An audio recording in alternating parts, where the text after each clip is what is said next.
Black holes. We've all heard of them. I'm talking about that region of space with a gravitational field so intense that no matter radiation or even light can escape it. There's a joke that astrophysicists like to tell, and it goes something like this. A star walks into a black hole, but it doesn't seem phased. The black hole turns to the star and says, "Sir, I don't think you understand the gravity of this situation." But as with most jokes, it carries a ring of truth to it. Until 2011, astrophysicists were not able to confidently report this phenomenon of stars falling into black holes, but now they can. And the total number of cases of stars falling into black holes reported until 2016 had been 3.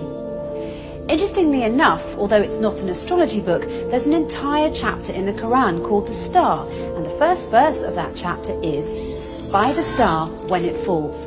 In this chapter, the Quran describes characteristics of a place so similar to what we now know as fitting the description of the black hole that it will send a shiver down your spine.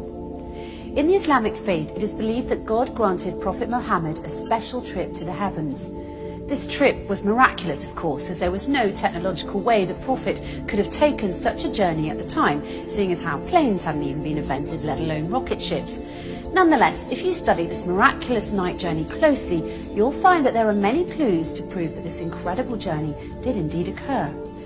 Not only that, where it took place turns out to be of great interest too, because astonishingly enough, the description of the area the Prophet ascended to matches the characteristics of what we now know about the black hole. So let's look at what we now know about the black hole through the recent discoveries of science and compare it to the mysterious area the Quran describes in its pages as part of this miraculous night journey the Prophet took. Firstly, in verse 16 of chapter 53, the Quran describes this place in space as very dark. In fact, it describes it as darkness covered or draped in darkness, which is not surprising. Space is a pretty dark place. Even so, some areas are darker than others, but nothing is darker than a black hole, because black holes have such immense forces of gravity, nothing, not even light, can escape from them. That's why they're black. And because they're black, they are veiled from direct observation. They nevertheless reveal themselves indirectly, as scientists have special tools that can help them see how stars that are very close to black holes act differently than other stars because of the immense force of gravity that black holes have, and this helps them identify the location of black holes. Secondly, according to the Quran, when ordinary people look at this dark area in space, they can't see it directly as their eyes bypass or surpass the boundary of this area, and they only see beyond it or around it. It's almost as if this area behaves as a lens. Science, it turns out, has a term for this. It's called gravitational lens. Let's take a closer look.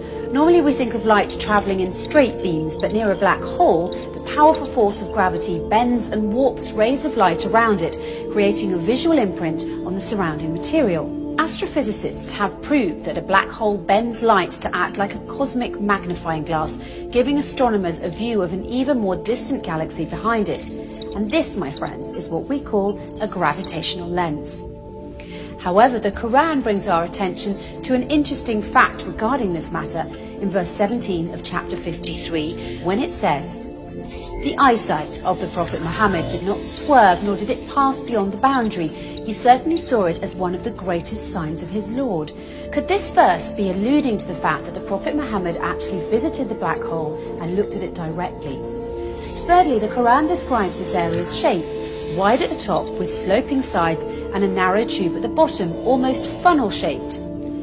In verse 14 of chapter 53, when it says, "By the finite jujube tree," it is likened to the shape of a jujube tree, which fits the same description as the one I just mentioned. A black hole makes such a deep dent in space-time, and that's why it appears to look like a funnel. Despite the black hole's effects on the movement of matter and its tremendous suction power, the black hole's space-time dent remains hidden behind its event horizon, and it's always surrounded by an area which does not allow light to escape and therefore cannot be directly observed. And fourthly, once again, in verse 14 of chapter 53, by the finite jujube tree, the Quran reveals that this area is finite. So how does this claim stack up with the science? Until recently, it was assumed that black holes had such an infinite strength of gravitational field that occurs deep within them, ensuring that nothing, not even light, can ever escape them, and a trip into a black hole is a one-way journey. Once you cross the event horizon, the point at which light can't escape, there's no turning back. But researchers such as Georges Poulin, Rodolfo Gambini and Gerard Hooft have recently been able to prove otherwise and show that energy can escape black holes and that black holes are finite. This essentially means that black holes don't end in an infinite density, but rather act as a portal to another universe. The acclaimed British physicist Professor Stephen Hawking supports this claim and further suggested that there could be a way out of the black hole when he famously said, "If you feel you're in a black hole, don't give up. There's a way out. It might have a passage to another universe, but you couldn't come back to our universe. So although I'm keen on spaceflight, I'm not going to try that." In conclusion, the Quran swears by the star when it falls that the Prophet Muhammad travelled through space and reached an area which, according to the Quran, is one of God's greatest signs, an area that is much darker than its surroundings. This darkness hides its funnel jujube tree shape underneath, and no one can see this area directly as his or her eyesight will swerve and pass beyond its boundary. Finally, we're told that this area is finite and a portal to another universe. So it would seem that the Quran and astrophysicists agree, as the way in which the Quran describes this mysterious area matches what we now call the black hole.